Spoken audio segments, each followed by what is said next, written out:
안녕하세요. 에스의 성경산책입니다. 오늘은 요한복음 2장입니다. 요한복음 2장은 크게 두 가지 사건이 나옵니다. 첫 번째 사건은 혼인잔치의 포도주 사건이고, 두 번째 사건은 성전 안에서의 소동의 사건입니다. 우선 첫 번째 사건을 한번 살펴보죠.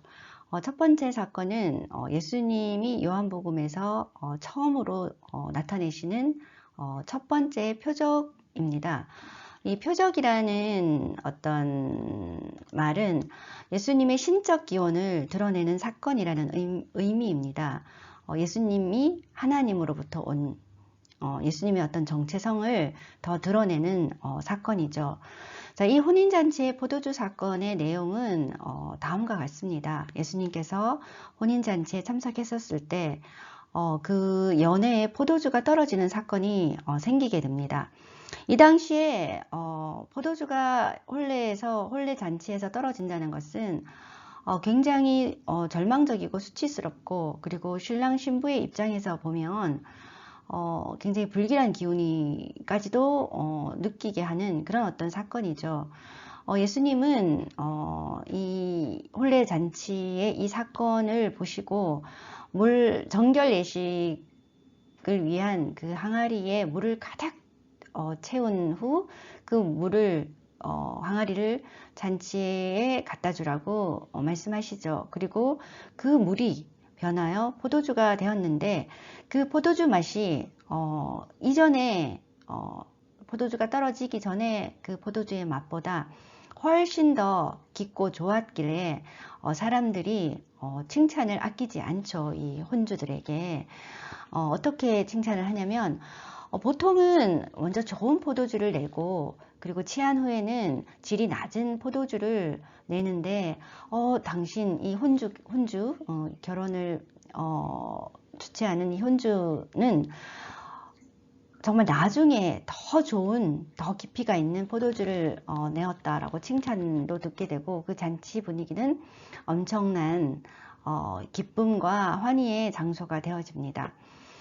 이 포도주 표적 사건이 예수님께서 이 표적 사건을 통해서 우리에게 주시고자 하는 메시지는 이미 구약 성경에도 기록이 되어 있습니다. 그 중에서 하나만 한번 이사야의 예언, 이사야의 기록을 살펴보면, 하나님이 자기 백성의 수치를 제거하고 구원을 베푸시는 기쁜 날에 오래 저장하였던 맑은 포도주로 연회를 베푸실 것이다 라고 구약 성경에 기록되어 있습니다.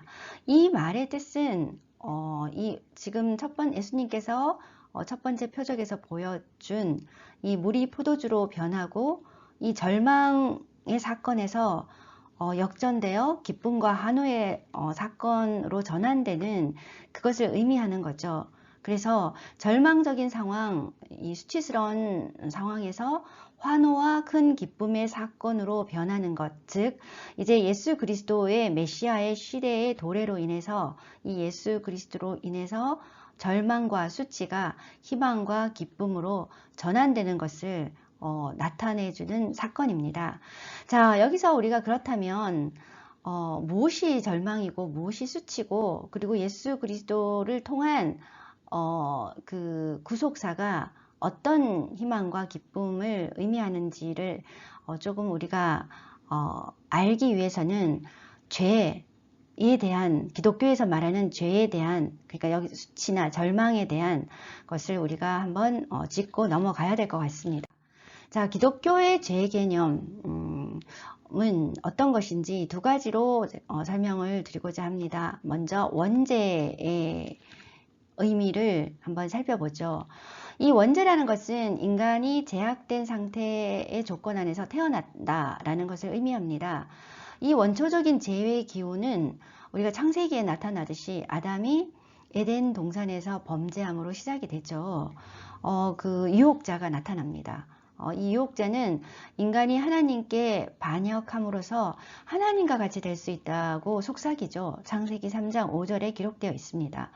이 유혹에 인간은 넘어가게 되고 죄가 생기게 됩니다.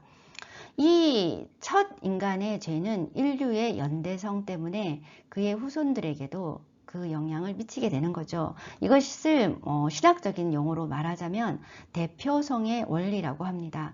그래서 로마서 5장 12절은 이 대표성의 원리를 이렇게 기록하고 있습니다.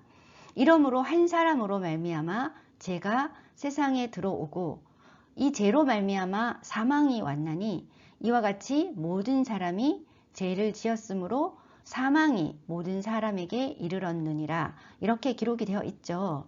자, 그리고 이것이 원죄이죠. 이것이 원죄라면 두 번째는 자범죄라고 할 수 있는데 이것은 원죄로 야기된 내적, 외적 죄의 상태입니다. 다시 말하자면 원죄는 하나님에게서 이탈하려는, 하나님이라는 존재는 우리의 근원이시요 우리의 생명이시고 우리의 출발점이신데 그 근원으로부터 이탈하려는 그것이 바로 우리 인간의 원죄라고 말할 수 있습니다. 그 원죄로 야기된 내적인 두려움, 시기, 질투, 분노 이런 모든 것들, 그리고 그 외적인 우리가 흔히 윤리적이고 도덕적이고 형식적인 그런 모든 죄의 상태를 자범죄라고 합니다. 기독교에서는 이렇게 죄의 개념을, 원죄의 개념을 굉장히 중요시하고 있습니다. 자, 그렇다면 이 죄의 결과가 미치는 것은 어떤 것인지를 한번 살펴보죠. 최초의 죄로부터, 이 원죄로부터 인해서 인간은 영적인 죽음뿐만 아니라 육체적인 죽음까지도 초래하게 되죠. 이것을 로마서 5장 12절에는 이렇게 기록하고 있습니다. 죄의 삭은 사망이다. 그리고 두 번째는 낙원으로부터의 추방이죠. 이 낙원이라는 것, 즉 에덴 동산이라는 것은 하나님과 교제하는 장소를 표현할 뿐만 아니라 인간이 하나님과 연합함으로 베풀어지는 생명과 축복의 상징이기도 합니다. 이렇게 원죄, 죄가 세상에 들어옴으로써 그 죄에 대한 형벌로서 초래된 영적, 육적 죽음과 삶의 고통, 결핍이나 상처, 소외, 외적인, 내적인, 그리고 환경적인 그런 것들이 생겨나게 되죠. 이러한 것이 바로 절망, 수치, 라고 표현이 될 수도 있죠. 자, 이 어떤 죄의 형벌로부터 우리가 온전하게 건진받을 수 있는 것은 예수 그리스도의 구속행위를 통해서만 완전히 제거될 수가 있습니다. 우리가 1장에서 구속이란 말에 대해서 한번 단어를 짚어본 적이 있습니다. 구속이라는 것은 그 대가를 지불하고 그 사람을 새롭게 자유를 주는 것, 그리고 대가를 지불하고 그 사람에게 새 생명을 주는 것, 이것을 구속이라고 할 수 있죠. 자, 하나님은 이 예수 그리스도를 통해서, 이 예수 그리스도의 구속 행위를 통해서 우리에게 새로운 생명 또 회복을 계획하고 계시고 이제 예수 그리스도를 통해서 실현시키시는 거죠. 자, 이렇게 우리가 죄의 개념과 죄의 결과로서 그리고 하나님의 예수 그리스도를 통한 구속의 그 계획에서 첫 번째 사건, 포도주 사건을 보시면 이 절망적인 상황, 포도주가 떨어지는 이 당시로서는 굉장히 수치스럽고 절망적인 상황입니다. 이 절망적인 상황에서 예수 그리스도를 통한 기쁨과 환호의 사건은 바로 우리를 죄로부터 구속하시는 예수 그리스도의 구속 사역으로 인한 우리의 새로운 회복을 이렇게 첫 번째 표적으로서 예수님은 나타내고 있습니다. 자, 그리고 이제 두 번째입니다. 요한복음의 첫 번째 포도주 사건을 이어서 두 번째 사건이 일어납니다. 두 번째는 6월절 성전에서 그러니까 성전에서 일어난 일이죠. 이날이 바로 6월절 날이었습니다.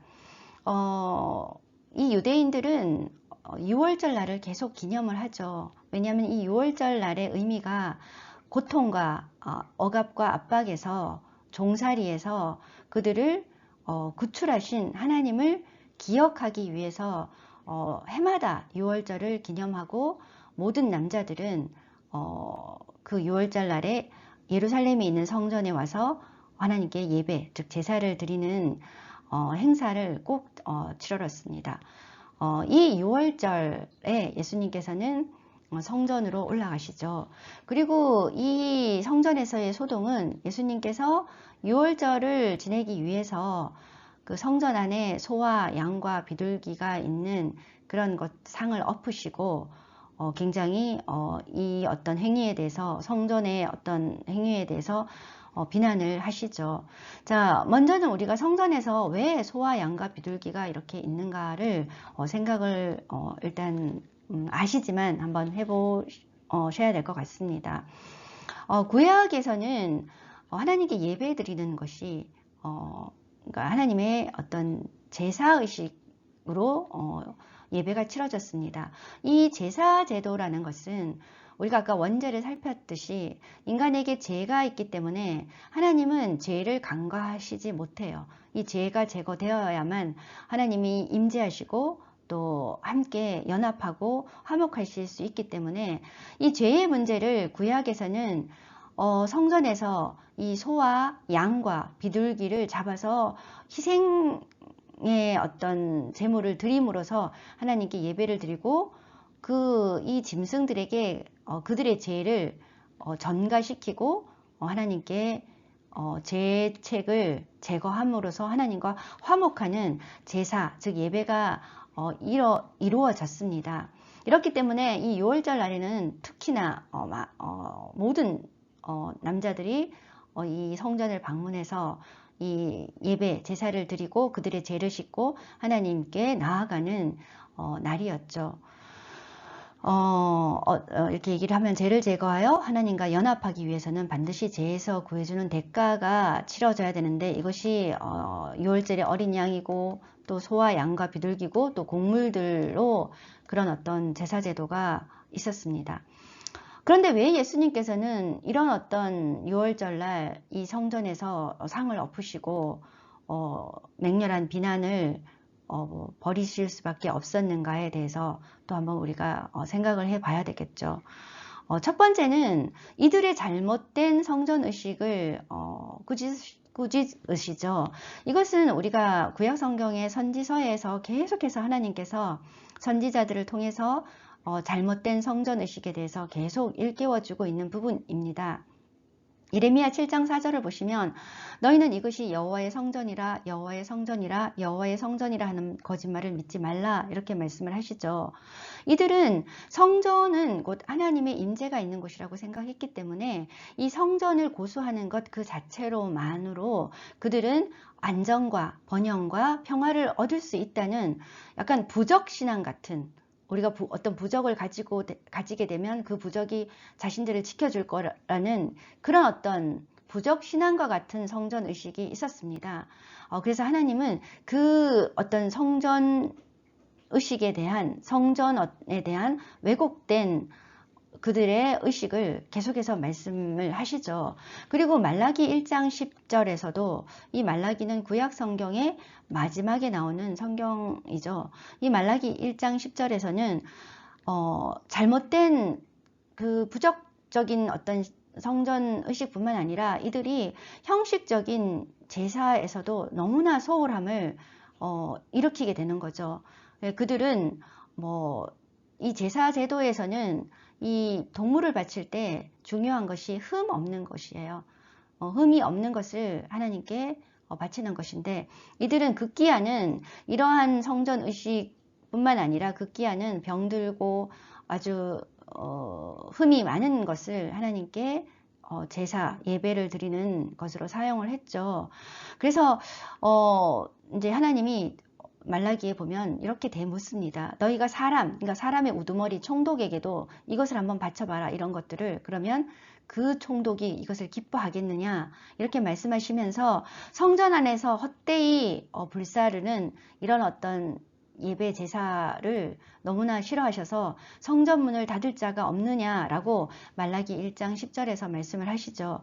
이렇게 하나님께서 주신 성전에서의 하나님의 참된 뜻과 정신을 이어가지 못하고 이들은 계속해서 성전에서의 어떤 그들만을 위한 그들의 유익만을 위한 그런 어떤 행태를 버리게 되자 예수님께서는 그것에 분노하셔서 이렇게 성전에서의 소동을 벌이시게 됩니다. 자, 그리고 이 성전 소동 후에 유대인들이 예수님께 질문을 하고 예수님께서는 답변을 하는 장면이 이어지게 되죠. 자, 질문을 이렇게 하십니다. 네가 예수 네가 이런 일을 행하니 무슨 표적을 우리에게 보이겠느냐. 다시 또 표적을 보여달라는 거죠. 이 말은 너가 무슨 권한으로 이런 행위를 하느냐라는 질문으로 보시면 될 것 같습니다. 그런 질문을 했을 때 예수님께서는 이렇게 답변을 하시죠. 너희가 이 성전을 헐라 내가 사흘 동안에 일으키리라. 이렇게 19절에 말씀을 하십니다. 그러자 유대인들은 이 성전이 46년 동안이나 지었는데 어떻게 예수라는 너가 3일 동안에 일으키겠느냐라고 말을 하죠.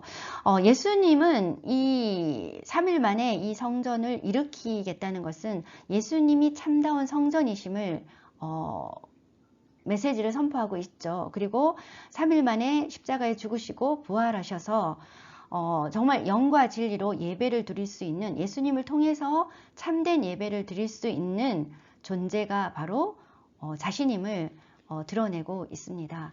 자, 이렇게 2장은 포도주 사건, 그리고 포도주 사건으로 절망과 수치의 상황을 더 큰 기쁨의 상황으로 역전시키는 예수님의 첫 번째 표적과, 그리고 진정한 성전이신 예수님을 통해서 하나님의 임재와 연합을 주시는 메시아이신 우리의 구속주, 우리의 그리스도이신 예수님을 다시 우리에게 드러내고 있습니다.